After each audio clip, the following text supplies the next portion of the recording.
Habbo Hotel was the best place to do a little trolling. That's a classic. Pool's closed and all that. So good.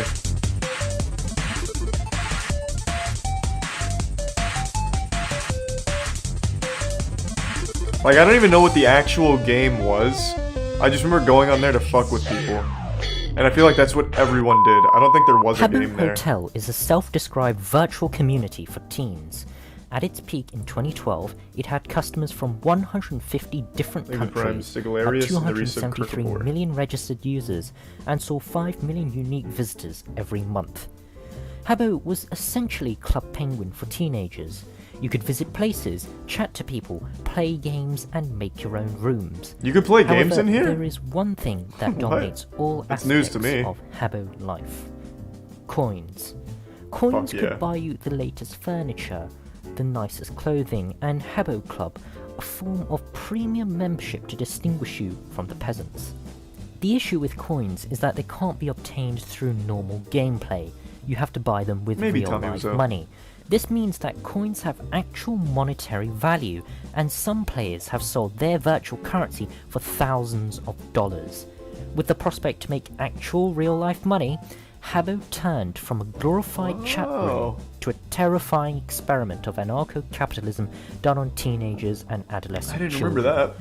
Anarcho-capitalist kind of like RuneScape societies gold can selling? generally be characterized by 3 main points, and Habbo ticks all of the boxes. 1. Anarcho-capitalist societies are anarchies, which means that there is no central government control. In 2012, Habbo employed 225 moderators worldwide. Now, there are 0 moderators.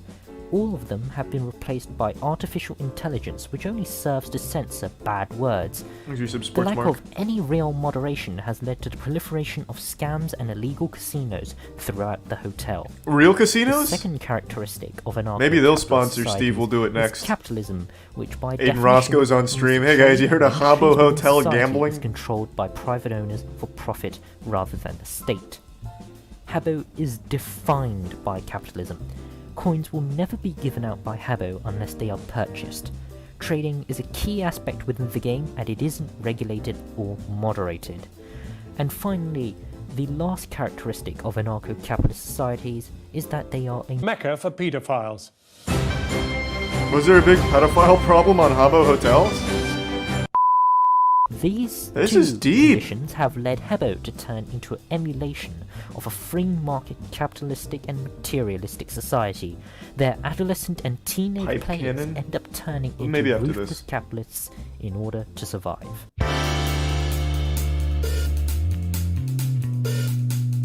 New players who join Habbo Hotel start off with 0 coins. The only way for players to get coins are to either pay for them or to get them from someone else. Giveaways are the breadlines of Habbo.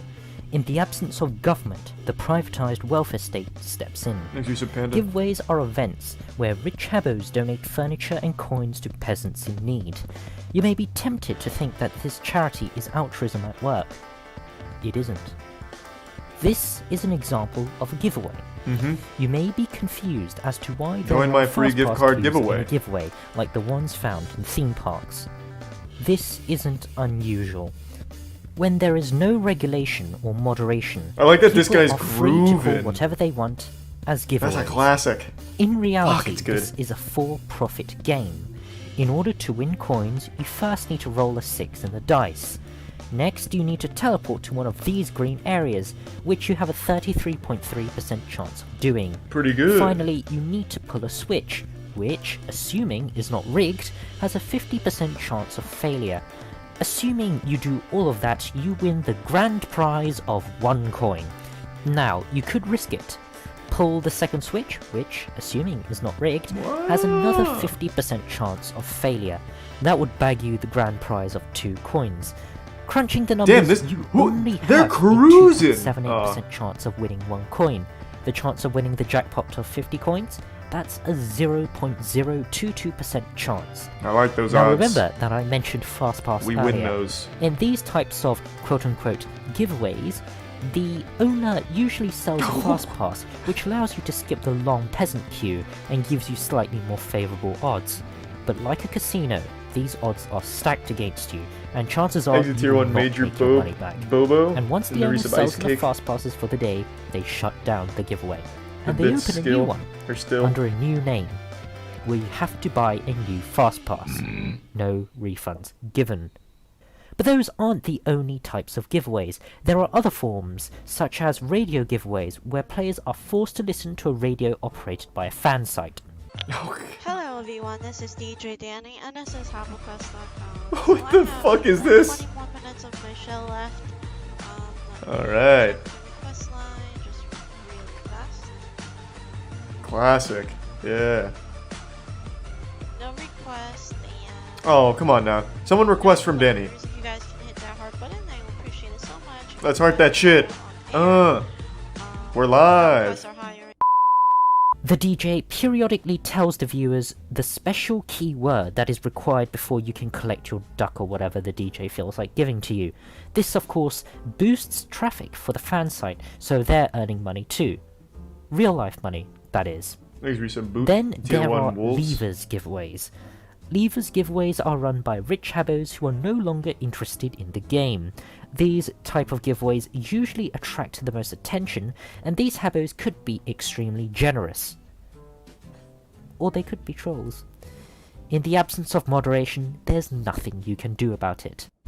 Yeah, like who are you gonna call? The Better Business Bureau for Habbo hotel scams? What are you gonna do, nerd? Dominate every facet Pool is of closed. Habbo Hotel. They have a special name: agencies. In return for working in their corporation, you get paid coins. The amount each agency pays differs depending on pay policy, and like corporations in real life, agencies have tried to attract players in many ways. I don't wanna get DMCA'd from fucking Habbo Hotel. Jesus Christ. I didn't know about any of this shit. I just go into a lobby and say like, hey guys, fuck you. Welcome to the United Nations, the most innovative agency in Habbo Hotel. We do things differently, starting with getting great pay and rank rewards for work. But the modus operandi of all agencies are the same. People get paid to recruit others, so let's run it down. First, a new player like you heads up to the front desk to apply for a job. You are given a nice shiny badge, a new motto which displays your rank within the agency, and a hideous uniform. You're then ushered into a training room where your training begins. You're taught to obey commands given to you by higher ranks. Disobedience will not be tolerated and you will be fired for doing so. You are then given a set of rules, like wear your uniform, no coloured chat. Wait, let me check out these rules real quick. God damn it. Any form of harassment, bullying, or abuse will not be tolerated. Effects are prohibited, other than when permitted by the Foundation. Dancing is only permitted in the VIP area of the base. Colored chat is prohibited until you reach 5 IC. Do not ask for pay, promotion, or other benefits. What the fuck am I working there for? Wait, don't ask for pay? What the fuck am I doing working here at the goddamn Men in Black Society? What? What do you mean? Do not ask for pay? What the fuck am I doing working here at the goddamn Men in Black Society? What? What do you mean? Do not double job or self-promote. And always be respectful to yourself and others. What is it? Rule 4? The fuck? Chat and never ask for pay or promotions ever. There are no workers' rights in Habbo. There are no trade unions in Habbo. No there unions. is no safety net or employment protection in Habbo. You are told to comply or be sacked. After that, you are taught how to hire new people and work in the front desk. Help others begin their career in the same way someone started yours. Why? I can't believe this shit existed. Imagine coming home after a hard day of school and then going to your Habbo hotel job working the front desk at a fucking pyramid scheme recruitment facility. Well, how is this popular? This is mind-blowing to me. I had no clue. I thought the only thing people used Habbo for was the same shit me and my friends did. We go on there, we go in like one of their like open lobbies, we'll dance and say, fuck you, idiots. as our character's grooving. Like, that's it, you know? I didn't know it went deeper than that. After that indoctrination session, you are told to begin to recruit new people. As you start pouring hours into working, you begin to be promoted into higher ranks. Higher ranks give you privileges, like working in easier jobs like security or training, or the privilege to stop wearing that hideous uniform, or to be able to use coloured chat. This system of promotions end up cementing your loyalty to the agency and make you spend even more hours in it. Wages can be meagre. Agencies usually advertise that they pay £6 Do we have any retired Habbo workers? But in reality, the peasants only get paid 1 coin an hour, and pay is only given at certain designated pay times. After getting paid, you're told to continue working and are threatened to get pay banned if you don't follow their pay policy. With such low wages, people begin to work in agencies for hours to even get enough coins for some decent furniture for their rooms. Habbo no longer becomes a game. Instead, it becomes a medium for your daily commute to work in an agency that pays you little and demands your obedience. You play a game where you're just an abused worker. 1 coin an hour may seem little, but if you're the owner of an agency, having an agency staffed by dozens of workers on minimum wage can still be taxing. So how do agencies make money? The answer lies in power. The obedience demanded by corporations on its workers are no accident. People enjoy telling others what to do. Agencies run on a very simple hierarchical structure, where the owners boss around the directors, who boss around the managers, who boss around the peasants. Rich Habbos are willing to pay thousands of coins in order to become high-ranking officials, so they can tell the peasants what to do. So you get to buy your position? Hold on, I want to see the going rates here. So it's not so different after all, eh? This looks like some kind of cult organization here, like a nefarious, evil organization. Like, this logo does not inspire confidence. It immediately makes me think of, like, war crimes. So for an agent rep, which seems to be the lowest on the totem pole here, 3,100 coins. That seems like a lot. Okay, let me look up how much a pack of coins was on Habbo Hotel. Let's see what the coin prices were. For $64, you get 7 coins. No fucking way that's right. What? I must be looking at that wrong.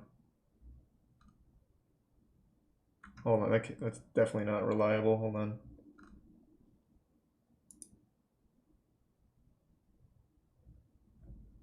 I just want to see what, like, the bundle price is. Because that's where the coins came from. You buy them. Like, with real money.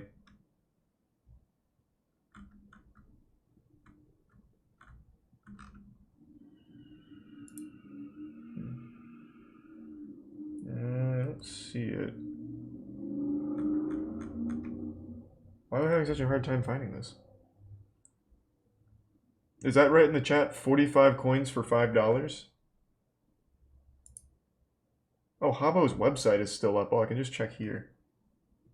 Oh, this is just club membership. Where's coins? Oh, here we go. Here we go. You get 20 credits, which is their coins, for $3.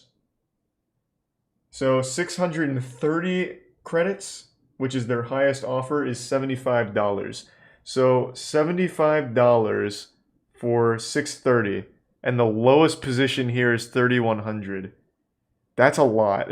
That's pretty significant. Holy shit.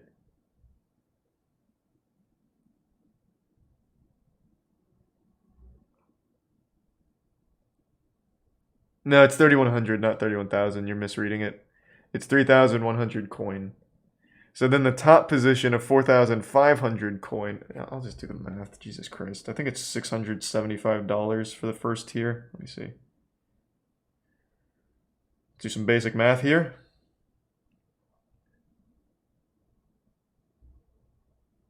Yeah. I was wrong. So hold on, let me do all of it.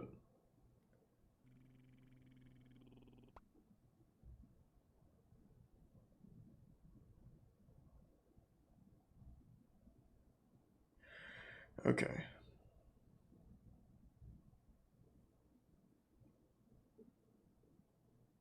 $375 for the lowest tier, and the highest tier is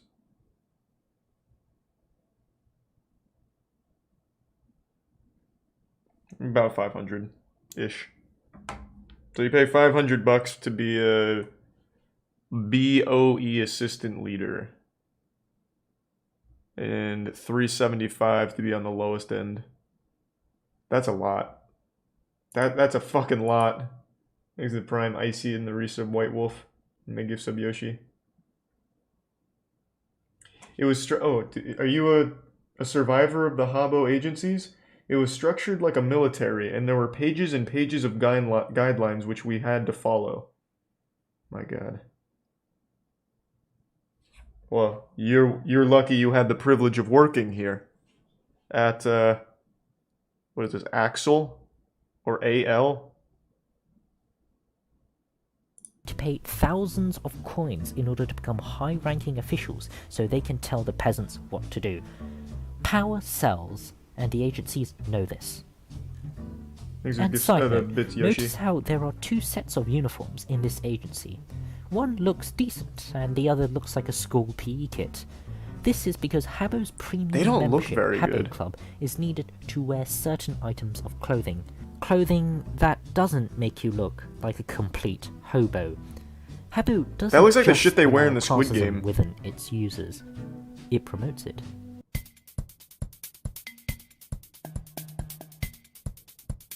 Gambling used to be legal in Habbo. Casinos were a commonplace feature of the game. Pre-2014, the Habbo economy flourished. Rare items were being traded at high prices, which were used to decorate Paradise. Let's then go. The Danish Ministry of Taxation caught on and told Habbo to stop letting minors spend real-life money on coins to gamble them away, because child gambling is illegal. This prompted Habbo It's not illegal anymore, baby. But shut down Habbo's largest casinos. We love that shit now. Their owners. This single event has been attributed to Habbo's decline. The gambling ban led to the crashing of the stock market.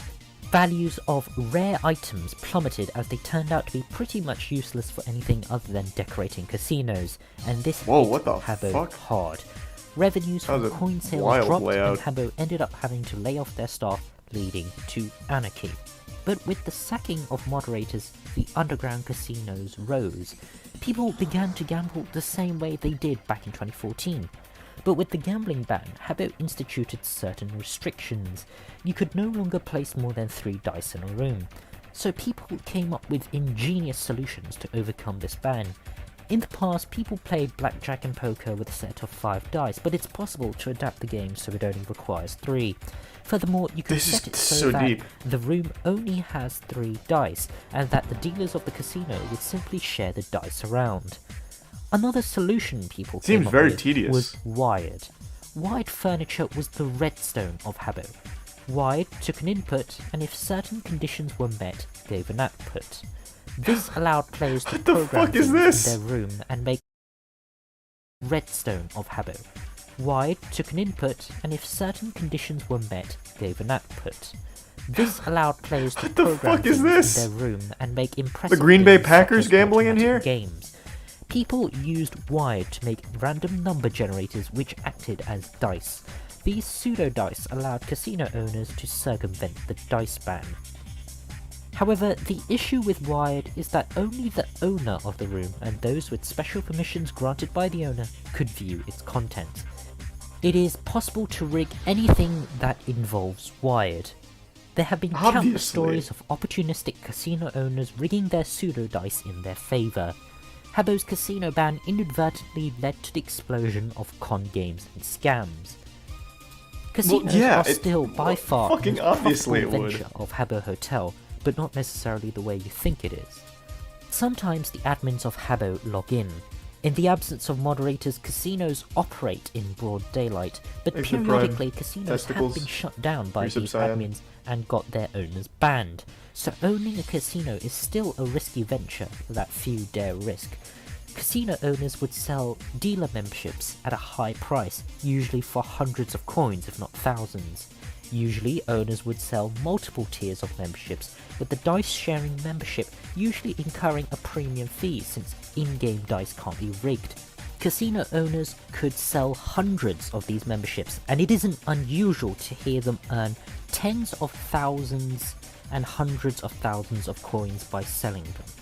That's equivalent to tens of thousands of US dollars. The risks outweigh the benefits.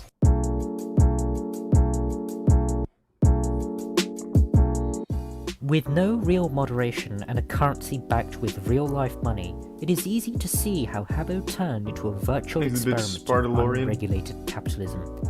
Many players of the game are teenagers, and a sizable proportion of players are adolescent children. Most of them don't have a background in economics, yet the conditions of the game led to the emergence. But now they know how to gamble, and that's important. In such a harsh environment, some chose to quit. Oh, others decided cowards. to make their own communities, a much fairer one than the one Habbo offers. But that's a story for another time. Exit Prime Azure. That was very interesting. I didn't know any of that about Habbo. How I made $200 daily playing Habbo Hotel. Oh my god. How the teenage players of Habbo Hotel turned to financial crime. Oh my god, how deep does it go? Okay, let me do this one first, and then I want to see this one. This is from the same guy, so I'm imagining this is a follow-up to this one, because it's more recent. I want to see this one first, though. When you hear Habbo Hotel, you probably think about autistic kids role-playing. Pedophiles hunting them. Habbo Hotel. Oh yeah, he never touched on the pedophiles in the last one. And 4chan raids. Or maybe Quackity. I myself think about the game's economy. The currency in Habbo is not obtainable through gameplay. You must purchase it with real money. Habbo is basically the grandfather of microtransactions. They knew how to scam kids, and boy did they do it. Just listen to the lyrics in their latest promo video. It's basically subliminal messaging. Is this gonna be DMCA?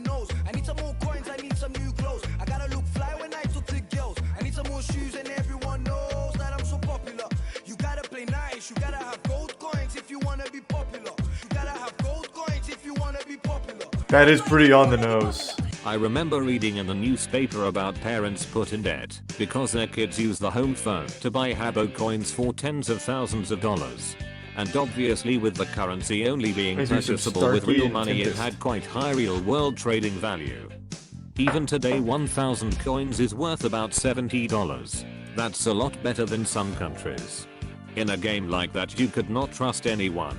There was no contact, but to become wealthier, friends you knew for years would scam you if you gave them the opportunity. So how does one make money on Habbo, you ask? Well, there is obviously trading. Some of the furnitures on Habbo are worth up to thousands of dollars, so if you knew what you were doing you could turn a profit like that. You could also swap money between Habbo and RuneScape with favorable ratios. Really? Like buying 11 million RuneScape GP for 50 Habbo coins. Is that deal still on the table? That's an incredible rate for gold on RuneScape. So we just looked it up. 50 Habbo coins was what? It was like, I think it was like, what, $5? $5 or $6? You get 11 mil for it? That's some crazy real world trading ratios. Oh man. And then selling 10 million RuneScape GP for 50 Habbo coins. But the biggest earners were gambling and scamming. The most common way of gambling is dice games. The player trades a bet to the host, who then trades twice the amount back. That's, hold on, someone's correcting me. That's normal real world trade price. I haven't kept up on real world trading scams and all that recently. What is the going rate of gold all of a sudden? Let me see. LSRS. There's so many gold sellers. I can probably just type in gold seller. Let me see. God, every single one of these has an ad next to it, so I know it's a fucking scam. Jesus Christ. It's a little less than $1 per mil. 65 cents per mil. At least on that one. So no, it looks like the Habbo ratios were a little more favorable. What's wrong with ads? I don't trust it. When you go on Google and the first 3 or 4 results have ad next to it, I really think that they're all malware. Because anyone can pay for that to go right to the top. And I distinctly remember, I don't remember what software it was. It might have actually even been LimeWare, honestly. But I got a rough virus from clicking on one of the ads to download the software. Like, so anyone can put Trojans and shit, those kind of awful websites on there on like the first 3 results with ads. So I never trust it. I never click that. I just scroll beyond it. If a player wins. But there was no rules on Habbo against scamming. The host could basically just ban you from his room and keep the bet if he lost. If a player were to report such an incident, he would just be told that you should not trust other people with your items and that gambling is bad. To counter this issue, I don't know why I keep pausing this to read some dumb shit. You peddle ads all the time from the same company, hypocrite. Are you stupid? Like, have you ever used Google? Or do you have like a parental lock on your computer? So if you go to Google, here, I bet RuneLite still has this. There used to be a, no, they took it down. When you went to Google and did RuneLite, the first thing had an ad there and it was a virus. What's something else that always has ads at the top of a Google search? You have ad block on? No, it doesn't get rid of this. Give me something else. How about this? Crypto casino. This shit. When it has ad. I don't know how dumb you are to think that like a Twitch ad is the same as this. Like, even just looking at the names of these websites. BigTimeSlotGames.com, MyJackpot, and Happy Bets. Anyone can pay for this position here, and it can be viruses, and it's happened many, many times. The richest players got together to make huge casinos, where they would sell dealership position to players, which would then be removed if the dealer were to scam someone. Gold dealership would, for example, cost 600 coins, which would give the player sort of an insurance that he's okay to take a bet up to 600 coins. But just like in real life, the richest players were the last people you should trust. Every month or 2 we would close down casinos and drive the gambling community towards our new casino, hosted under a different name, to keep selling dealership positions over and over. This gold badge has 486 members. Wow. 486 members paying 600 coins is 291,600 coins. Holy if 1,000 shit. is $70, then that gives us $20,000. Imagine doing that a few times. Not bad. Another way to earn was the Banzai teleport scam. This item will randomly teleport you to any other Banzai teleports in the room. Here I have 9 teleports. I placed 4 gold coins, which is worth 10 coins. I placed 1 silver coin, which is worth 5 coins. And the rest of DMCA? Why would this be DMCA? It's just the instrumental track. Why people keep saying DMCA? I can't imagine that the instrumental would be a problem. Right? of them are empty. 1 go costs 5 coins. In theory, landing on each one would take me 9 attempts. Thanks, Doug which Trio. would Thanks cost for the me huge 45 50, coins. Thanks for some And there are Sam's 45 are empty. 1 go costs 5 coins. In theory, landing on each one would take me 9 attempts. Thanks, Doug which Trio. would Thanks cost for the me huge 45 50, coins. Thanks for some And there are Sam's 45 coins Oh, placed sweet. on Thank the you, Doug Trio. teleports. So that will give this game a 50% win-lose Appreciate it, man. ratio. After 10 attempts I won 60 coins.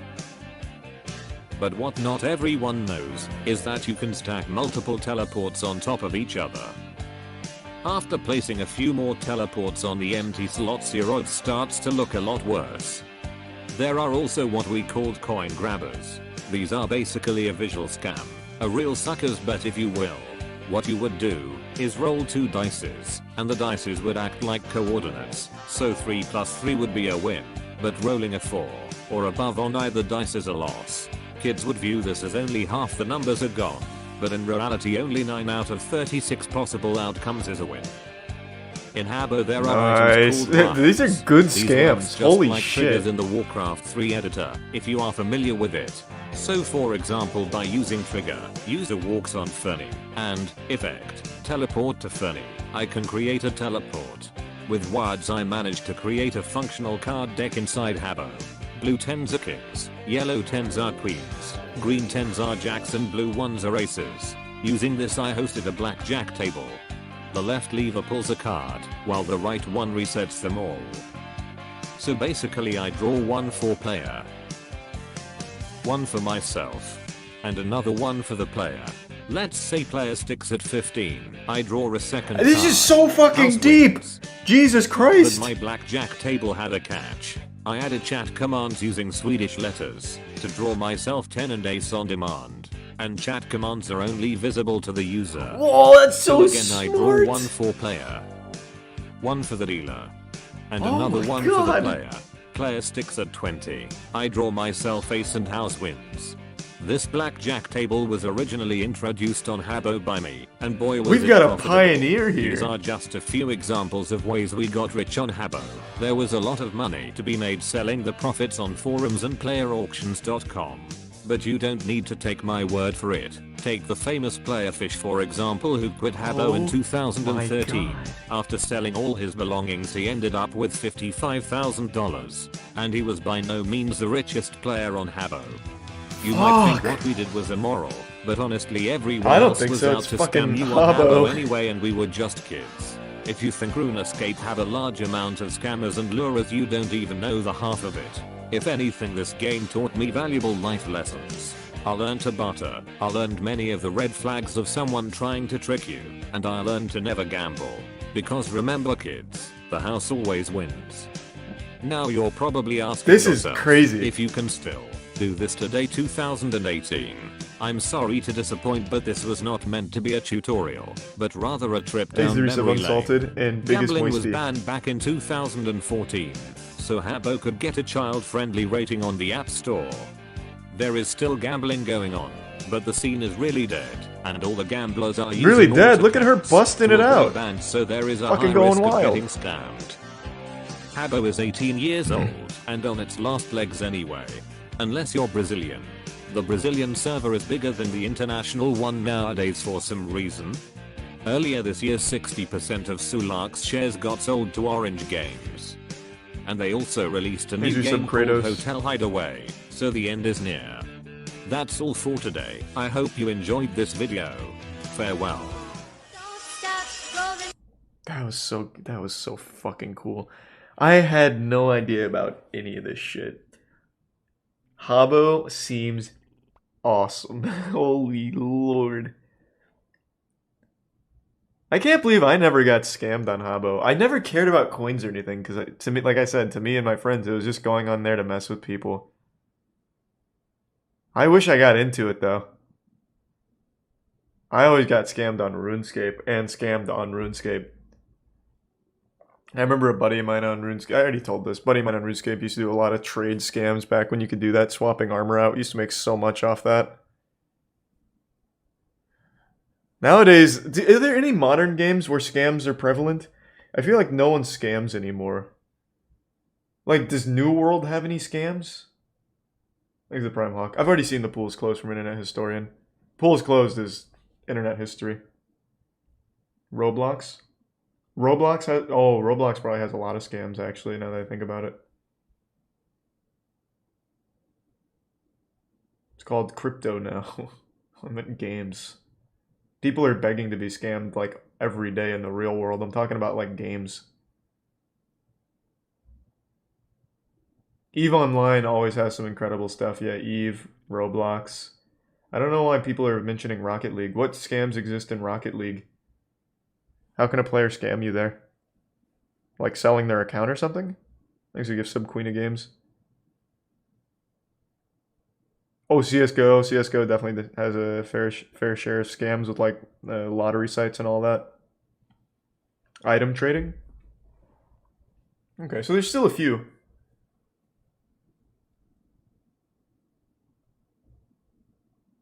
Okay, now let's watch this one. Actually, let me fill up my water before we do this one. This one's 50 minutes. But I'm too deep now.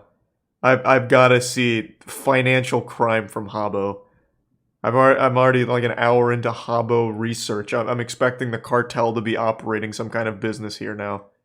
So I'm excited. Just give me 1 second though.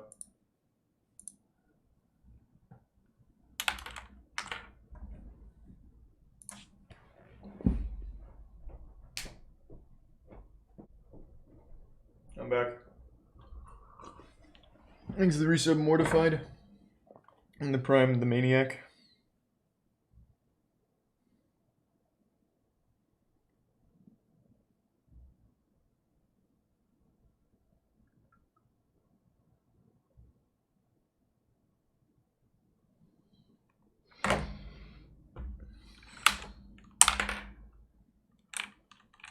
Okay. Habbo Hotel is an online These are Prime multiplayer Momo game Kip. aimed primarily at teenagers. The game allows you to explore rooms, Thanks chat for with other resub players, Vinegar and Chips. make your own creations. But most Thanks, man. importantly, it allows you to trade. As Habbo's monetization model relies on the purchase of virtual coins, it is in Habbo's interest to generate demand for their currency. And over the past 20 years, Habbo has meticulously crafted an ultra-consumerist environment to facilitate this demand. Hey, what the fuck is this? The prices have gone up. We checked earlier. It was 630 credits for 75 bucks. What kind of nonsense is this? In my previous video. But what happens if people don't want to pay for coins? What happens when people get fed up of waiting in privatized bread queues, working in drab corporate jobs, or selling their personal details away in dodgy survey sites? Well, they turn to crime. Over the past 6 months, I've talked to dozens of players to explore the topic of financial crime, logging over 200 pages of interview transcripts, reading the relevant academic literature on the topic, and even catching people in the act. In this video essay, I will explore how financial crime has evolved over time, how Habbo chooses to Dude's like the Batman of Habbo Hotel. And finally, give you a personal note. I hope you enjoy. He's a tier 1 assassin in the resub Dino, the bit Scrub Lord.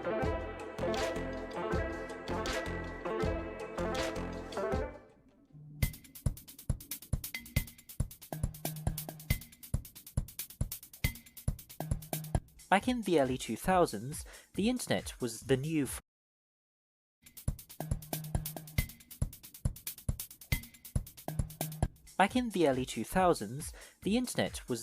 frontier of technology, and, being new and unfamiliar, it was basically the Wild West. Habbo Hotel was a game birthed during this era, and, being an innovative new game, it was rather broken. Scripters were players who basically hacked the game using exploits. They manipulated code within the game. While some scripters did it merely for fun, such as allowing themselves to decorate their rooms better, others decided to give themselves endless amounts of coins. Whoa, what the fuck is this? This was also a time when internet security wasn't much of a thing.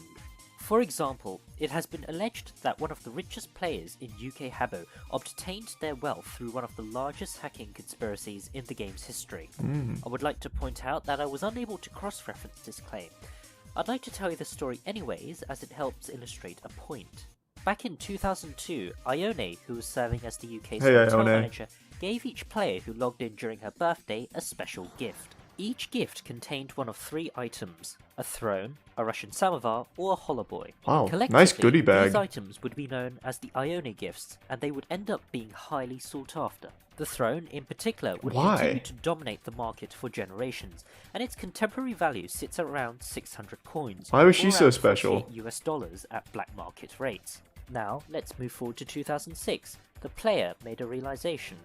Most of the recipients of the Ione gifts, the players of 2001 and 2002, were most likely to have moved on from Habbo and would have left their accounts abandoned 4 years later. And so, allegedly, they began to conduct brute force attacks against vast swathes of abandoned accounts, helpfully aided by Habbo itself, which decides to publicly display when users have last logged in.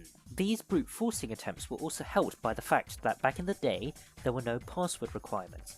As such, someone could literally set their password as 123456 or password.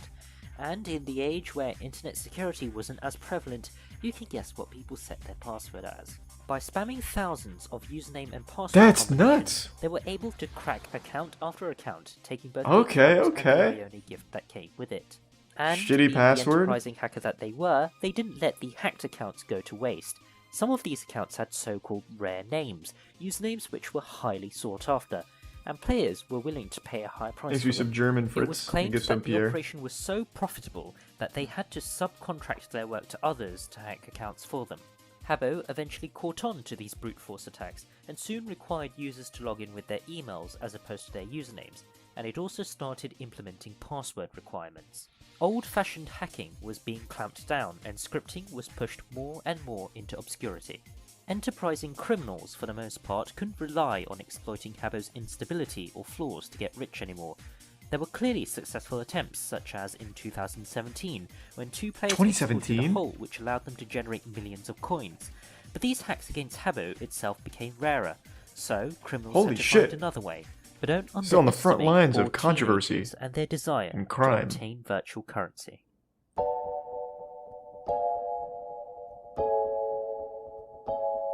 Scams have been ubiquitous in the world of Habbo. Being scammed is such an ingrained experience of Habbo that it acts almost like a rites of passage. Unlike I the never hacker, got which scammed. I wish I did. technical expertise, the scammer I didn't get the full utilizes experience. confidence and charisma. Habbo has an entire page cataloguing many common scams on their website, but this video would be a lot longer if we tried to cover every single scam. Back when people still logged in with their usernames, password scams were fairly common. For example, a scammer might say, "Oh look, Habbo censors your password." The victim would That was a simply RuneScape type their scam. password. Did it come from The Habbo? scammer would log into the victim's account and change their login details. If the scammer I don't think it ever they worked could tell though. the victim to type their password and press Ctrl M instead. In the past, Ctrl M acted the same way as the enter button. Habbo has now since patched this. Another low-effort scam involved the scammer claiming I don't think that they ever had fucking special worked. hacking tools to duplicate I refuse furniture to or believe coins. anyone was that dumb. All the victim Even as had a to do kid. was hand over their coins to the scammer. Then the scammer runs away with the money. This scam happened so often, a counter-scam was developed where someone would pretend to be a skeptical yet naive victim. The victim would claim that they were going to give one coin to the scammer as a test to see whether the scammer is legit. If the scammer could double the victim's money, they would hand over a larger sum. This is all RuneScape Sensing blood scams. in the water, the scammer would pretend to double the victim's money and hand over 2 coins. The victim would then run away.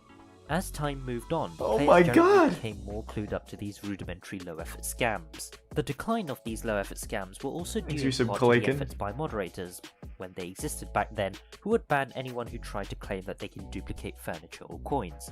And so, scams became more sophisticated. Falling Furniture FF is a game hosted on Habbo, and it's sort of like musical chairs.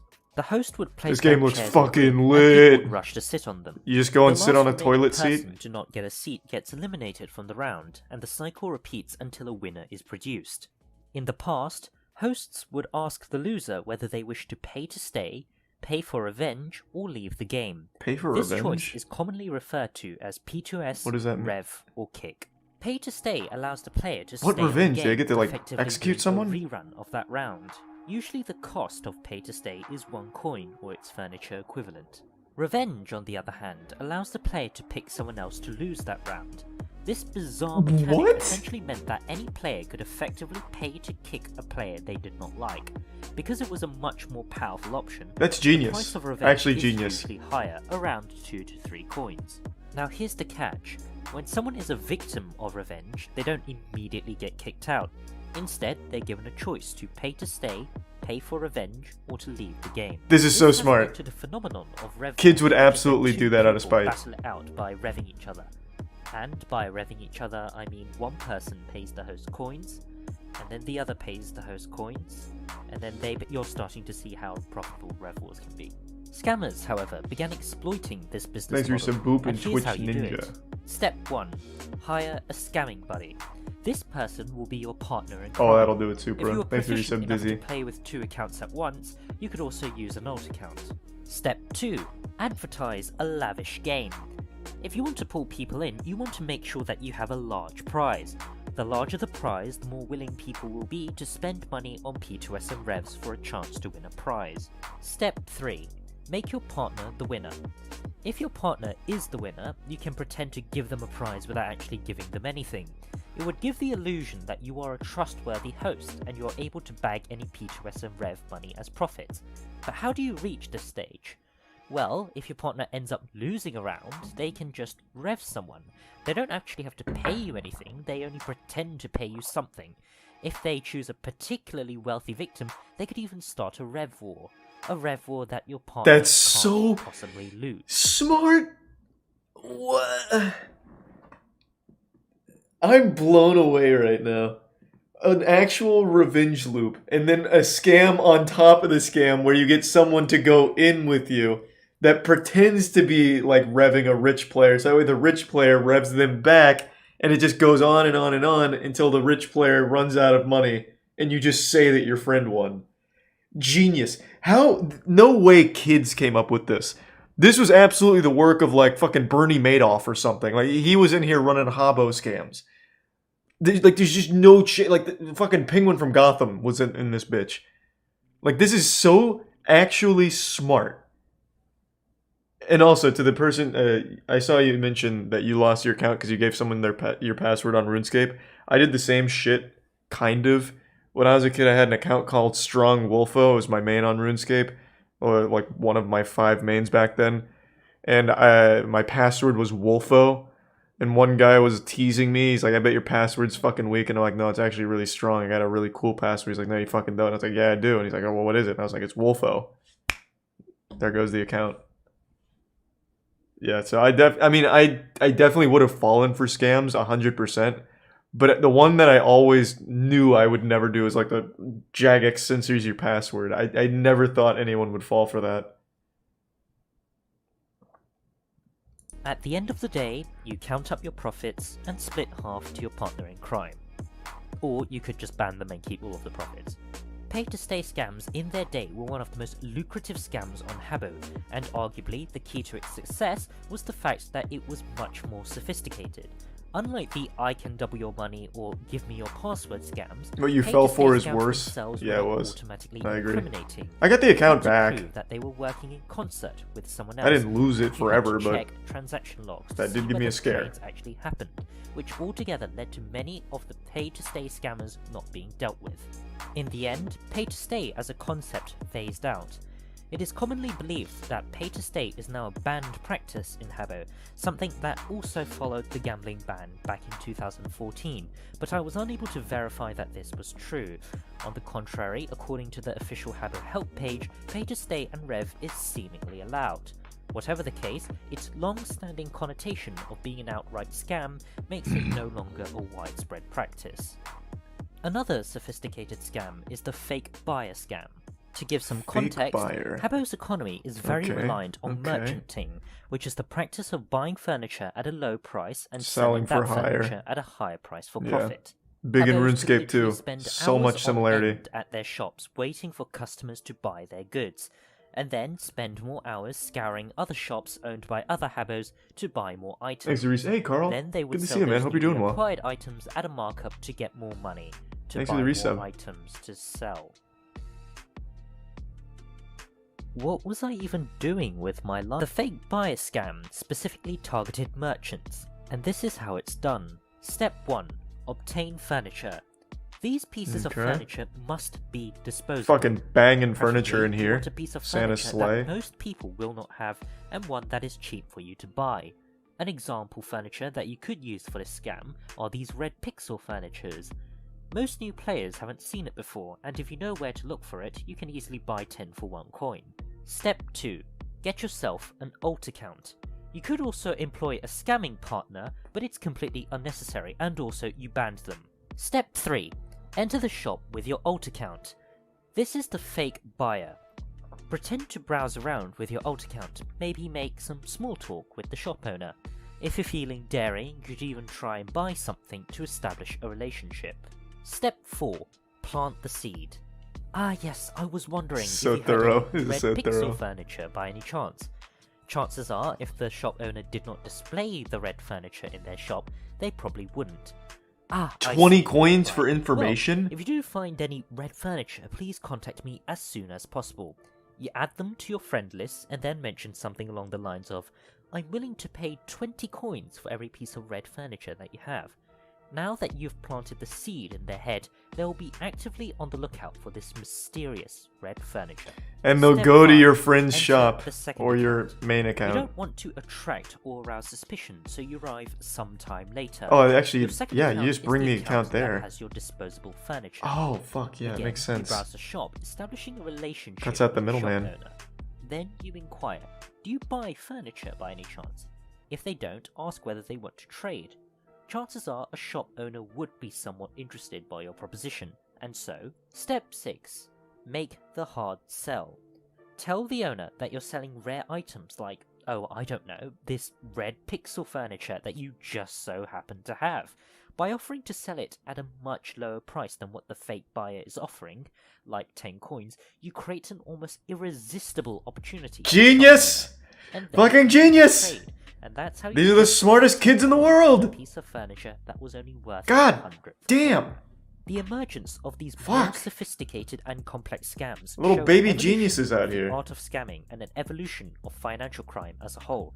As the players of Habbo get progressively smarter and more informed about scams, scam artists find themselves having to resort to greater lengths to part you from your money. But scams aren't the only forms of financial crime on Habbo Hotel. With corporations playing an increasingly larger role in Habbo over the past few years, some players have spotted a new opportunity on the horizon. Corporate corruption. In Jesus November Christ. 2017, Cess, also known as May, I'm excited. to the highest office of the Habbo White House. Turns out, like, Nintendo's got Her a sect in election here was a scamming landmark in kids. the organization's history, as she became the White House's first female president. Meanwhile, Infernum, also known as Craig, was packing his bags. Having served his 2-month term, he was now the outgoing president. This lore Following is the wild. footsteps of 14 previous presidents, he now bore responsibility to pass the keys of the presidency to his successor. This democratic transition of power is the cornerstone of the Habbo White House. Rarely He's a do tier 1 agencies McMuffin. or corporations hold elections for their highest office. And so, as the keys of power were being handed over, a fact transpired. The treasury account was empty. Most corporations had a special treasury account. Any donations or profits earned from sales would be stored in this account. Treasury accounts meant that multiple trusted people could do transactions on the organization's Your behalf. fucking secret agent assassin bodyguard sleeping on the job. It Fire has him. also led to the problem of $400 worth of coins being embezzled from the treasury with no obvious culprit.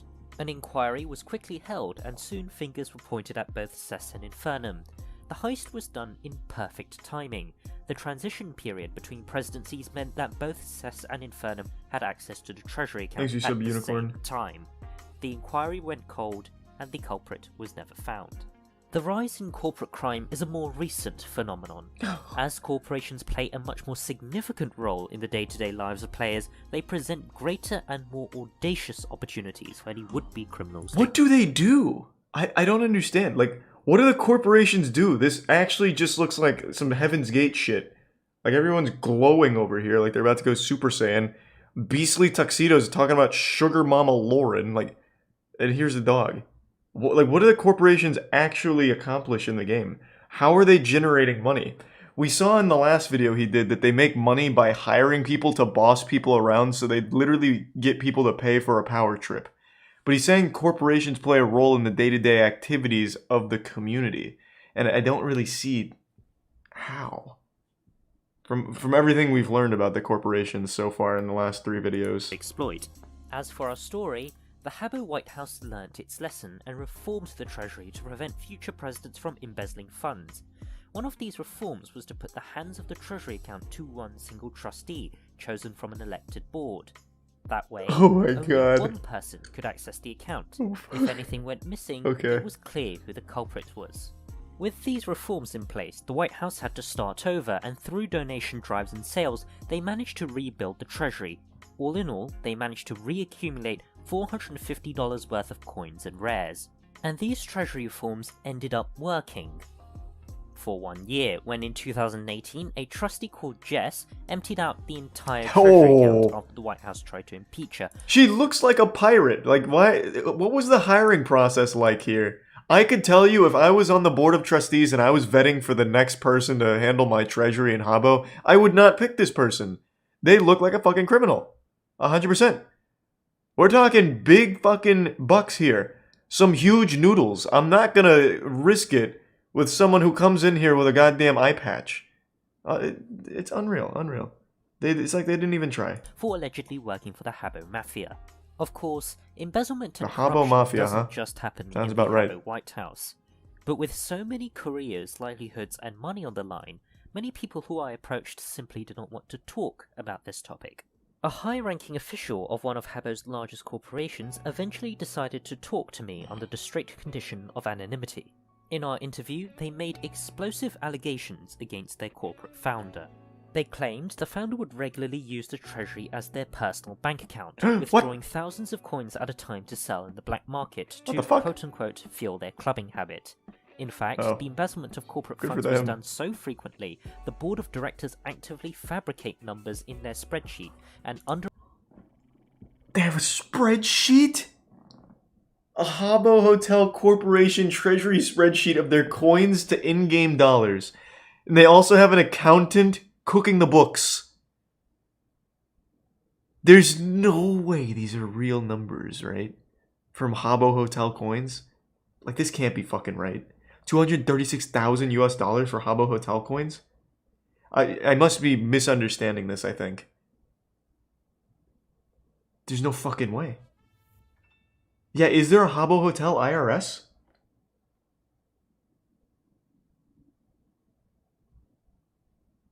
Thanks to Tier 1 Mr. Toxic and the Prime Gav and the Resub Jam and the Prime Resi. I helped run the biggest underground casino on Habbo. If you want some solid information, hit me up, brother. Yeah, what were you pulling in monthly? Like, I imagine, if these, are these like actual sensible numbers that people were making from Habbo Hotel coins and selling them? Or is this just like, if they sold them, what the total could be, like under ideal circumstances? Like, how often were you able to flip coins in Habbo Hotel to actual USD? I can't imagine it was a booming market where everyone was buying all the time. Like, I don't know. There's no way. These numbers have to be. I have to be misunderstanding these. To report the revenue earned to their founder to prevent them from literally sinking the company into debt. In another claim, one of the founder's deputies managed to achieve their high rank by regularly sending gifts to the founder. Over the course of a few years, an estimated total of $3,000 worth of gifts were given by this deputy. That's all? This deputy is the second compared to what we just saw? official of the corporation. And, in order to dominate the market further, the founder was even alleged to have tried to create a second corporation. Pouring thousands of coins worth of investment into it, their intention was to monopolize the entire agency by falsifying the illusion of choice. Workers of said corporation would think that they were working for a rival company, when in fact it was staffed by the same administration, just with alt accounts. If successful, the founder would operate 2 profitable corporations, doubling their intake. Holy 10 shit. people showed up to its So opening smart. ceremony, and the project was scrapped 3 weeks later. Oh. When I asked Unfortunately another not smart. high-ranking official of the same corporation to comment on these allegations, they disputed the claims. The founder does not take money from us unless necessary, said the official. They insisted that revenue earned was reinvested back into the corporation. Yeah, it's crazy, A K-Mon. dig into the company's finances revealed that in 2019, the company's annual turnover was approximately 300,000 credits. That is equivalent to $20,000 US dollars. Okay, Coins were sold. I think this helped illustrate it. This is not US dollars that they're pulling in, it's coins. Okay, that makes so much more sense. It's still a lot of money, obviously, as evident here. But it's coins, not 254,000 US dollars. 254,000 coins. Sold at black market rates. A vast majority of the corporation's revenue came from rank sales, which is where an employee would pay to get a higher rank. Other streams of revenue include selling VIP and special visitor passes, which give privileges to rich people that can afford them. Of that revenue, approximately 70% was spent on wages, totaling up to $16,800 worth of coins. The high-ranking officials that I was talking to also get a slice in the form of commission when they successfully make a sale. On average, each of these officials make 2,000 credits annually, or $160. I never experienced any of this. The last 20% is the founder's profit, This is also incredible. known as a reinvestment fund, which totals up to 60,000 credits, or $4,800. With corporations presenting such lucrative pay for those at the top, it is no longer a mystery why so few want to blow the whistle.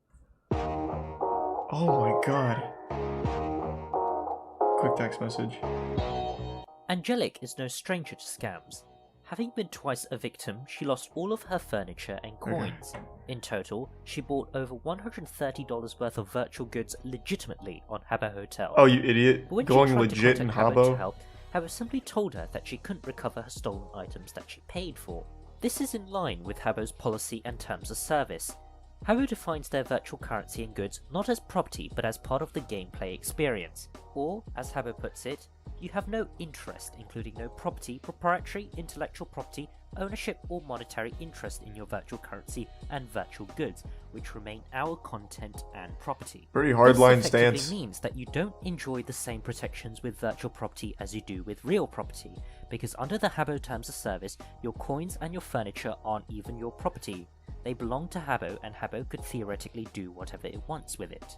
The question of whether these terms of service That's are nuts, legally Bark. enforceable is a rather murky question. There's a tier 1 It depends creek in the where you resub live. Elijah. But internationally, there is a trend where countries are beginning to recognize that virtual property deserves the same protection. In one notable case in 2003, hackers gained access to a player's account and stole $1,200 worth of virtual items. A Beijing court found Arctic Ice, the developers of the game, liable for the loss suffered by the player and was forced to reimburse the lost property. That's great. In that case, the Good game for him. publishers argued that virtual items are merely a pile of data and could not constitute a thing that could be stolen under Chinese law. The rejection of this interpretation led China to become one of the first countries to recognize that virtual property is entitled to the same legal protections as other forms of property. Furthermore, Arctic Ice also argued that the player agreed to the terms of service, which stated that the security of a player's account Here's a is Prime their X-Man. own responsibility, and by extension, the player is responsible if their stuff gets stolen. This echoes Habbo policy, which describes being a victim of a scam as user error, and Habbo states that it does not allow for reimbursement for quote-unquote Damn, user they're error. good. I feel like Arctic Habbo Ice Hotel was argued that the scamming company people had on the no low obligation too. to reimburse the lost items. They were in the thick of it, court running also casinos. rejected this argument. The If higher other ups. countries adopt a similar legal interpretation, Habbo's policy may not actually be legally enforceable. In a more recent case in 2012, the Dutch Supreme Court followed suit and held that virtual items can be considered goods which can be stolen. The argument that This is crazy. Taking a virtual object in RuneScape is now being labeled as legitimate theft. If I was... Actually, this is 2012. I would have stopped scamming by this point. Imagine I went to a Dutch prison or something. I get fucking deported from scamming people in RuneScape. Holy shit. Well, this is also an extremely intense case.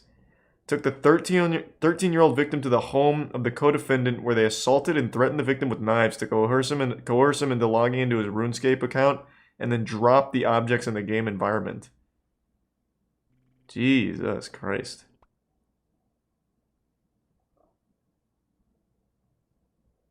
Thanks to the resub slammed. virtual goods were mere bits and bytes was rejected. Putting legality aside, however, Habbo is entirely within their power to reimburse victims of financial crime. In the terms of service, Habbo writes that they reserve the absolute right at any time in our sole discretion to manage, regulate, control, modify, or eliminate virtual currency and or virtual goods. Habbo actively refuses to do this, instead choosing to blame the victim of a crime by calling it user error. When I tried to contact Sulake, the company that owns Habbo, on why they operate such a policy, they did not respond to my request for comment. I'm not the first person to have highlighted the issues of Habbo's opaque policies. 7 years ago, in 2013, 2 professors wrote that the players of Habbo are learning to be diligent consumers, buying virtual products that will help to construct their identities and relationships, in a context where everything they produce and everything they appear to possess is in fact owned by a company that remains largely unaccountable for its business practices. The professors claim that children are the primary consumers of Habbo. According to a survey done in 2004, 75% of players on Habbo were between 10 to 14 years old. Unlike adult consumers, however, children tend to have less resources to defend themselves against unfair business practices. And whose fault is In that? many cases, this Being a sense of child is disempowerment cringe. leads to Just anger be an and adult, forms of dummy. activism, wrote the professors. Defend Some yourself users in respond court. to what they regard as injustice by insulting or threatening either the company or the individual moderators. Others develop plans to bankrupt Habbo Hotel by creating illegal replicas. Some Hispanic players felt so shafted by Habbo's business practices they even formed the Habbo Revolutionary Union. Depressingly, these issues were highlighted 7 years ago, and in the past 7 years, nothing has changed. Angelic's tale isn't just one tragic story of someone getting their virtual goods stolen, it is a tale repeated over and over again, a tale Habbo has been accustomed to, and one where Habbo, in every case, chooses not to act. In fairness, there is a case to be made in Habbo's defense. The policy of not reimbursing victims of crime is a standard in MMOs. RuneScape, for example, does not reimburse victims of scams. In their lost items policy, RuneScape claims that their focus is on the prevention of crime, as opposed to what they call dealing with the fallout and chasing after the harm has been done. The question should therefore be whether virtual goods should be treated differently by the industry as a whole, as opposed to Habbo itself. Habbo, like RuneScape, also claims that their focus is on warning players about scams and educating players, and to their credit, there is some evidence Thanks, Prime of this. Sweet Kitten. As mentioned before, Habbo has a comprehensive list of scams in their help pages. The issue is, you have to dig quite a bit to actually find it. There is also a pinned news article from 2018 warning people of phishing sites. Habbo also hires ambassadors, specifically selected volunteers whose role is to help welcome new players into the community and help moderate public. Is this one of them? They DB also Cooper host over events here? called Infobus sessions, That's one of your where community they raise leaders? awareness of certain issues. One of these issues was on scams and fraud. To find out whether these sessions actually worked, I decided to attend one and was immediately greeted by a queue. Each session takes around 15 to 25 minutes and the bus has limited capacity. Oh my These god. restrictions created a massive line, and I begrudgingly waited for my turn. After some time, the old batch exited the bus and a new batch of people were allowed in. Only then did I learn I was person 25. The maximum capacity of the bus was 24. Needless to say, I very much wasn't amused. I was finally allowed to enter the bus, and Josh, my ambassador, immediately begins laying down the ground rules. This is Josh creepy. So this is like an official Habbo instructional thing for the community? You gather them here in like a fucking trailer, and you sit in a circle and Josh looks into your soul? Like, does it go one by one? Oh, this is weird. I'm trying to read their conversation.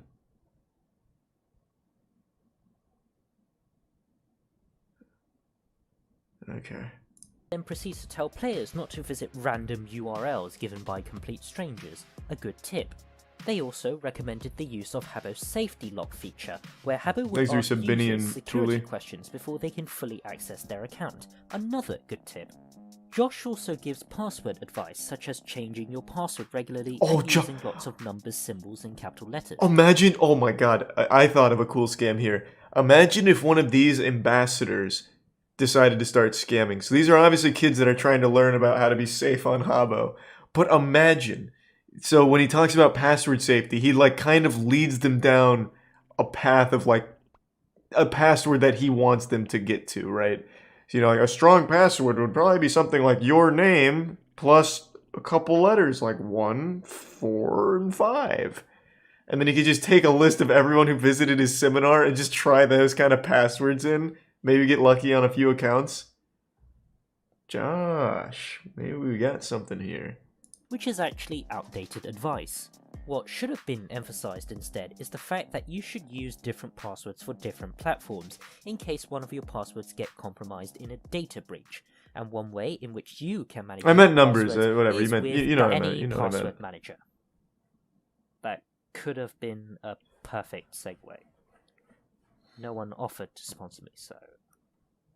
Anyways, the session ends, and then we are thrown into the deep end to complete a quiz before we receive a special badge which we can pin on our user profile. When asked to comment, a different ambassador who wished to stay anonymous said that they and their fellow colleagues genuinely believe that their sessions are helpful in educating users. However, they also privately expressed doubts. One of these doubts revolved around giving away free badges. Lucan. While free stuff works great as an incentive for people to attend these sessions, they end up mostly attracting veteran and seasoned players, the people least likely to fall for basic scams. These players end up taking up space which would otherwise be more useful to newer players. But apart from writing a few articles and asking volunteer players to run education sessions, Habbo doesn't actually seem to be doing that much. Which begs the question, why? Why doesn't Habbo do more in tackling financial crime? Well, like, what are they supposed to do? Hire an investigator? We can only speculate. No, we don't have to speculate. It's just really not worth the money. For example, during my visit, someone hosted a fake giveaway. In this giveaway, the scammer asked people to visit this website to comment on their photo. This website is a phishing website. It's a fake website that looks just like Habbo, and it is designed to steal these were people's personal big. information. Once the scammer Not for obtains Habbo, this information, but for they RuneScape, log these into were the big. victim's account, steal their items, and change their password so that they can no longer access those their were big. account. What makes the scam so effective, however, is account hopping. This is when a scammer uses one of these stolen accounts to set up shop. They advertise the fake giveaway under this stolen account.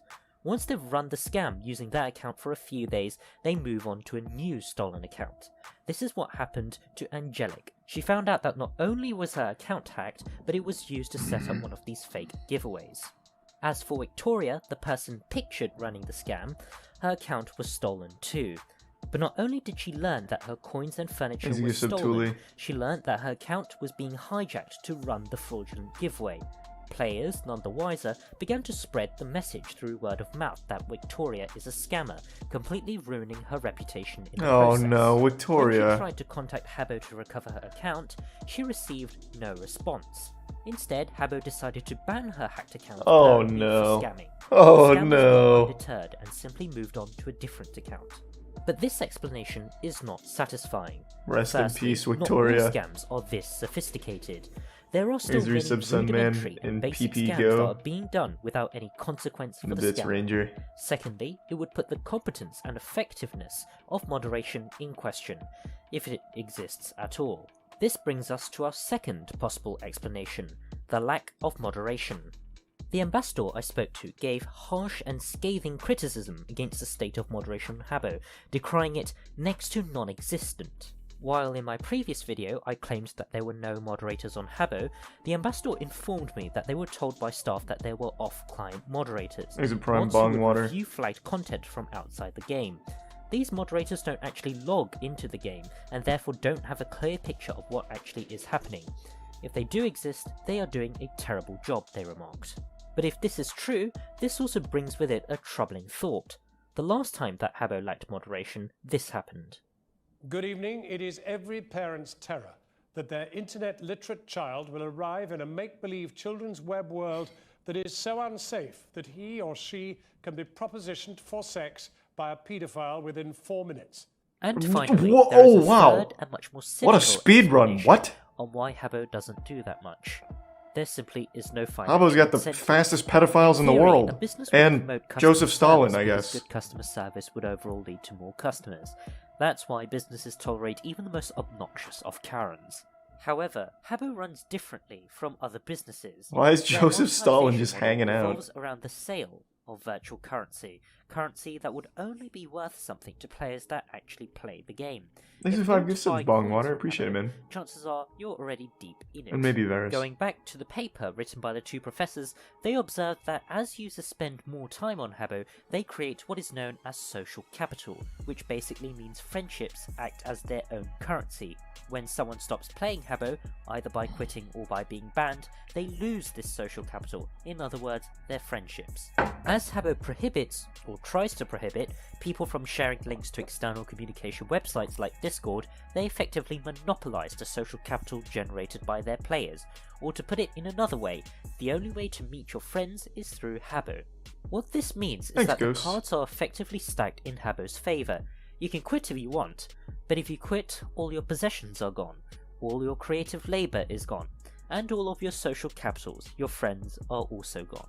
As one player remarked, "Believe me, I know what it's like to get fucked up by these mods. You spend money, and they don't even think for a second about your friends, money spent, etc." When there is such a large disparity of sorry to power hear that, between a long and company its fat. customers, a company no longer needs to So entertain sad. the idea of customer satisfaction. You're going to play Habbo anyways, and Habbo knows you're going to spend more money, so why bother? If you're not convinced by this explanation, or believe it is unduly cynical, just note that when something directly threatens Habbo's financial interests, Telefax? the lack of Holy moderation shit. becomes a non-issue. In 2017, 2 hackers made use of an exploit to generate millions of coins into their accounts. Soon, they went on a full-on shopping spree, buying tons of rare items. Their shopping spree generated a surge in demand, and soon the rares market entered into a frenzy. People bought thrones for 500 coins and resold them at 700. Wow. In one instance, 2 players even bought rare items with their real-life money and sold them to the hackers at marked-up prices. Let's go. The hackers didn't mind. Getting wild. After all, they could just generate more coins. Habbo caught on, and the admins quickly suspended all trade and market activity on the platform. The hackers were banned along with millions of coins, totaling up to hundreds of thousands of US dollars. If Habbo really wants to intervene, it most certainly has the capacity to do so. With Habbo currently Exit riding Prime the nostalgia wave of Canadian nothing and a to do 5 due gift to subs the MXL. current situation. I want to look up that exploit. So they were able to just generate millions of Habbo coins. Let's see. Okay, let's see. Wait, what the fuck? Habbo NFTs generated $14 million in 24 hours. Yep, that sounds about right. This isn't what I was looking for. This was 2 days ago.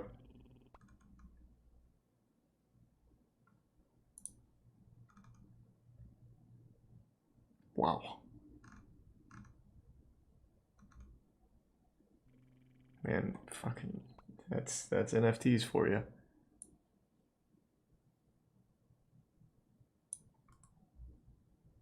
Okay, let's see. I want to see what this glitch was.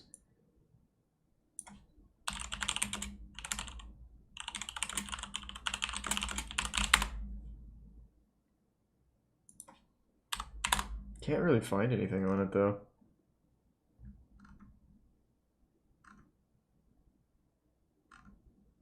Yeah, it's not worth it.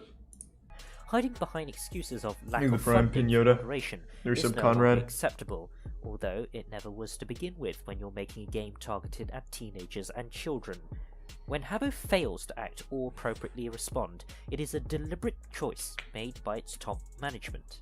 Just to clarify, I don't blame the staff members working at Habbo. Over the course of this year, I've seen staff take a more proactive and visible approach, especially in regards to community engagement. But what they can do and what they can spend time on is ultimately decided upon by Habbo itself, and it's Habbo's failings to allocate adequate resources into tackling financial crime that have led Habbo to become complicit in it. I wouldn't necessarily say they're complicit in the crime, it's just they don't want to spend the resources on it. Now, I guess the you first could question argue might that be, they're Trolligar, complicit. have you been It's scammed fair. before? And my response is, no, I actually haven't. Not that people haven't tried to scam me before, I've seen it all, but the fact I haven't fallen victim to one is probably due to vigilance and awareness. Now, the keen-eyed of you would have noticed that I've dedicated an entire part of this video to a personal note, and so, in response to your second question... Thanks for the big 10 gift yes, subs, Macho. I appreciate yes, that. I have pulled off some falling furniture and Thank fake you for that, scams Macho. in the past, but that didn't satisfy me. 15-year-old me wanted to do something more adventurous, so I began brainstorming for ideas. Although, if you thought this was going to be some amateurish affair, you are sorely mistaken. After doing a painstaking amount of planning, I eventually came up with a master plan, the Arrow giveaway. If you watched my previous video on capitalism on Habbo, you would know that I spent an entire section dedicated to dodgy giveaways. The reason why I know so much about them is because I ran one myself. How This successful is how was it? Worked. Firstly, a user would queue up. Once it's their go, they will pull this switch. This switch can do one of two things. The first thing it can do is move the arrow to the right, and the second thing it can This do looks pretty is cool. teleport you to the exit, which means you have lost the game. There is a 50-50 chance of either event happening. If As you're you said, wondering why I turkey. couldn't just rig the odds, I deliberately placed the wired, the mechanism to run this game, in plain sight. It was right there, and those who could understand wired could see it. If the user is lucky enough, they will reach a point where the arrow is pointing to a prize. If this happens, the user is offered two choices, risk or keep. If they say keep, they get the prize indicated on the arrow. If they say risk, they pull the switch again, with a 50% chance to win a greater prize and a 50% chance of losing everything. Now that I have a game made, next I needed to figure out a monetization model. The predominant way of monetizing games like these is with FastPass. This is when a user pays the owner a membership fee, something like 20 coins, to get instant or near instant access to the game. There can be other benefits, such as a chance to win a greater prize not available to the peasants. I didn't go for this route. While it was certainly legal, albeit ethically dubious, it most certainly wasn't a sustainable route. When someone purchases FastPass, they only do it once. You can charge someone as high of a price as you want, 20 coins, 50 coins, 100 coins, but the goal of a FastPass purchaser is to get their money back and profit. If you give them unlimited and unfettered access to your game, they will eventually make their money back and you will begin operating at a loss. FastPass operators deal with this with a variety of solutions. One way to deal with this issue is to simply host less. If you host the game less, your FastPass customers simply have less time to win prizes, which reduces their chance of making their money back. But if you host less, you sell less FastPass. Okay, I can check it's it out. just that simple. The second solution is to pack up your bags and leave. Once you sell enough FastPasses, you stop hosting, close down the giveaway and open it under a new name, where people have to buy a new FastPass. The issue with this, however, is that this will inevitably trash your reputation. You could try and avoid this problem by moving everything to a new account and Is it tier 1 Alexa? With that account. But this is way too much work for my liking. And the third solution is to make FastPasses time limited. You put an expiration date when you remove someone's FastPass. This seems like the most sustainable option, but it still falls into the pit trap where people are unlikely to pay for FastPass a second time. If your FastPass purchasers are unable to recoup their losses for the first time, they're not going to. He really did think this through. Then, one day, I visited someone else's giveaway and saw a novel innovation. Rather than charge for FastPass, they had two queues. One was the peasant queue and the other was the donators queue. How it worked was people who wanted to donate lined up in the donators queue. When they reached the front of the donators queue, they pay a coin or an item to the host. The host will then give them access to the game. The peasant and donator queues are run concurrently, but as more people are lined up in the peasant queue, the donators queue is inevitably quicker. To sweeten the deal, however, donors got a chance to win higher prizes. This was a much better monetization model. Every time someone wanted to use the donators queue, they had to donate something. This meant that the scheme was sustainable. It was effectively a pay-as-you-go model. It was also much more open to others. FastPass schemes tend to target Habbo's middle class, players who are desperate to earn any coins they can, but are also in a position to splash 50 coins for a FastPass in the first place. With this system, even a person with 1 coin could join the donators queue. And also, being rather bold, it allowed me to claim that I was not running a FastPass system. So, I just nixed the idea. For further profit, I planned to sell host licenses. This is so fucking thorough. You could host my game in my absence. Any payments you received you could profit from. This also was a further positive for my scheme because it helped promote my brand name. When I opened my Arrow giveaway, I did not expect it to become an instant hit. It was so successful that in the span of 2 months I was able to afford an entire renovation of my room. It cost 200 coins and was entirely unnecessary, but it was so successful that I decided to do it. It's a great renovation. And if you're about to comment that 200 coins is nothing, wealth is relative. But why was it so successful? I don't actually know, but I speculate that it's because it's almost like legalized gambling. With FastPass giveaways, the goal of the FastPass purchaser is to make their money back and earn profit. With my giveaway, you're paying for a premium go at a game that is pure random chance. Many of my frequent donors actually pointed out that they get the same buzz from my giveaway as they would get from casinos and grabbers. The difference is, the latter is banned. I ensured I covered my tracks. Like Habbo casinos or like real world casinos? My random chance game was not gambling, because unlike gambling, where you must pay for a go, you could just line up in the peasant queue for a free go and win free prizes. And I ended up being right, because Waltz Matilda, an admin of Habbo, once visited my room and had a go at my game. They complimented me and my staff for running the giveaway and then just left us alone. So you might be wondering, I ran an ethically dubious borderline casino giveaway, but that's not illegal. So He's a where's Prime the criminal Crusade. aspect of it?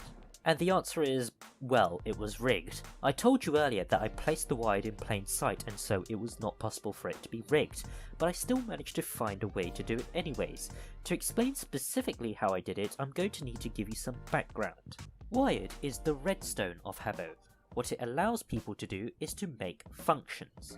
Each wide function This guy's requires fucking an input smart. and an output. You can tell which is which because inputs are brown boxes and outputs are silver boxes. To make a function, you stack the two boxes together.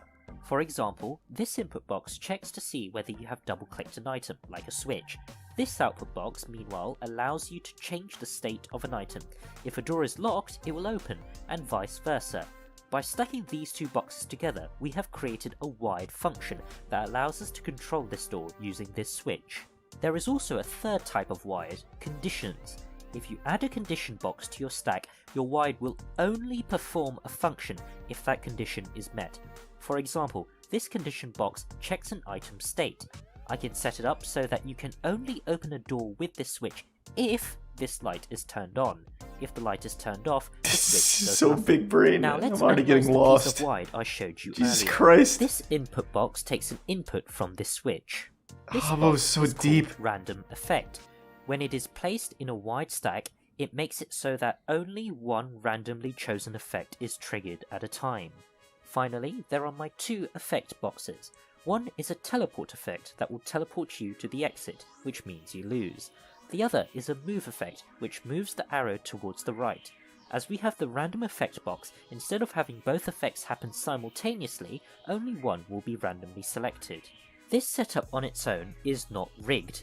You genuinely have a 50-50 chance on whether you move the arrow or teleport to the exit. But I There hacked is the one code. important rule in wide, however, and that is each stack of wide is its own function. But the stack does not have to be continuous. You can have an input and an output box separated by air, and the function still works. So, if we look What? up, you will notice an additional piece of wide I didn't talk about. That box is a condition box. Wait, but it will what? only allow this function to activate if Oh it's my not. god! I also have I feel a like it's the second wide fucking function. ending to the In this Prestige. function, the input is the center switch, the output box is teleporting to the exit, and the function only operates when the light is off. What a With its setup, twist! I can make it so that if the light is on, the game works as normal, but if the light is off, you are 100% guaranteed to teleport to the exit. I can flick the light to set the game so that it is either in normal mode or rigged mode. Oh Now, my if you noticed god! something, you will realize that when the game is in a normal unrigged state, the wide boxes activate and play a small animation. When the game is in a rigged state, those wide boxes are not activated, and so they don't play this animation. So to create the illusion that the wide boxes are activated, I simply created another wide function.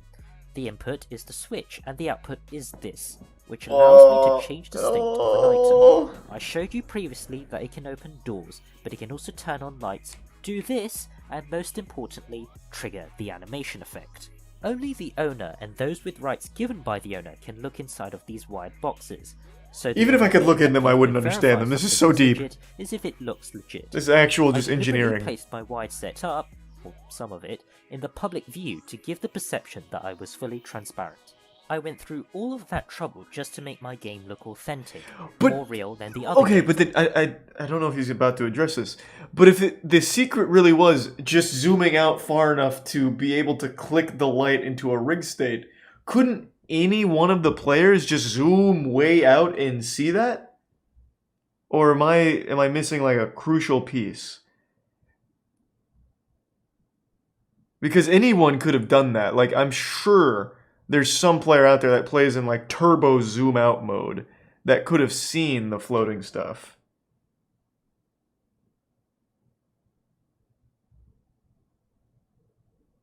So you can only zoom it out that far if you're the owner?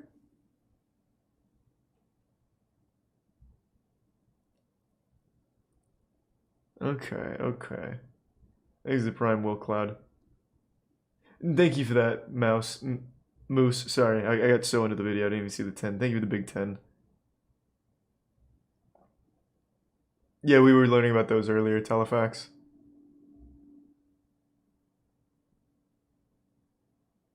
Okay. That were actually legit, as placing wide in public view is not standard practice. People could see the wire churning away every time a user clicked the switch. No one would have suspected that there was a piece of wire up in the sky, but just in case, I put a present up there to obscure the view. I should just let it ride for one more second. I could have made my giveaway completely legit. The way I set up the game meant the odds were in my favour to begin with. Statistically, over time, this was a profitable business venture. But this still didn't give me enough control of the game. I wanted to be able to control specifically what prizes I was going to be giving out. Oh, so oh my god, I see. Harder to obtain, there will still always be a chance that someone actually wins it, and that means you'll always have to be prepared to pay. Thanks for 5 gift subs, Alexa. And I wasn't willing to do that. Thanks for some I decided to tell my story because I wanted to show that the ultra-consumerist environment, where your social standing is defined by the coins in your wallet, the furniture and rares in your possession, and your membership of a premium club, creates an extraordinary and insatiable demand for coins. I appreciate it, And Alexa. teenagers, being the perfect demographic to psychologically manipulate, they are the ones that are willing to do extraordinary things to get virtual currency. I personally ran my criminal enterprise with no nefarious intent to make real-life money. I just wanted furniture so I could furnish my rooms and make cool things, something that Habbo has decided to lock behind a paywall because it's their monetization model. But the environment that Habbo crafted led 15-year-old me to become obsessed with these virtual coins, and I ended up concocting a ridiculously over-the-top conspiracy to obtain it. Yeah, I it's spent genius. way too long planning meticulously every detail, from monetization to how He's I like was an going to anime reveal it villain. without getting caught, to how I would present myself as the real deal. What I did was not some large-scale hacking operation or setting up a phishing site, but at the end of the day, what I did was still wrong, even if it was comparatively minor, and it's something I genuinely regret doing, and something I've never done since. Oh, you coward. Be proud of the scam. Though maybe like he scammed someone so hard that they like really got sad This is a simple truth. or formed a gambling what Habbo addiction. has shown is that players will find new and innovative ways of defrauding others, no matter how the game progresses. However, the current industry of MMOs do not respect the rights of virtual property that people possess, despite the fact that they are materially worth something. Maybe this is for the better. After all, if every MMO had to legally reimburse victims of financial crime, they would be inundated with a flood of Big requests, Ranch. including by those willing to exploit that very system. But maybe there should be a re-evaluation. Players spend real-life money on obtaining these virtual currencies and goods, and these items end up having lots of sentimental value attached to them. If we believe that virtual items should be afforded the same rights and protections as ordinary property, we should expect to reform the law, as opposed to waiting for the entrenched industry to regulate itself. As for Habbo more specifically, more needs to be urgently done. If Habbo insists that prevention is better than cure, it needs to make sure that its preventative measures are actually working. Hiring a bunch of volunteers to run occasional bus sessions is not enough. Penning a news article warning about phishing scams is also not enough. Because at the end of the day, if people can still flagrantly host fake giveaways advertising dangerous external links, people are going to fall for it. There needs to be in-game moderation shutting down these blatant scams, and there needs to be a more concerted effort into rooting out these scammers. Having a visible and vigorous approach to tackling financial crime will go some way to deterring future attempts by enterprising players. As for my own story, I still have regrets. Some of the coins and furniture that I have in my possession were illicitly gained. Yeah, they Not all were. of them, though. But I decided that the only way to repent for my sins was to give it all away. No! What? I will admit it was extremely difficult to do. I was attached to my coins and my furniture, which I've earned over the past few years. My wired collection and my prized he furniture really of the felt week bad. has sentimental value to me. But I decided to do it anyways, and there was no turning back.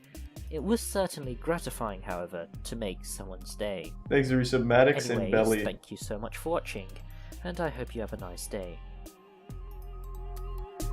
This was such a fucking interesting rabbit hole.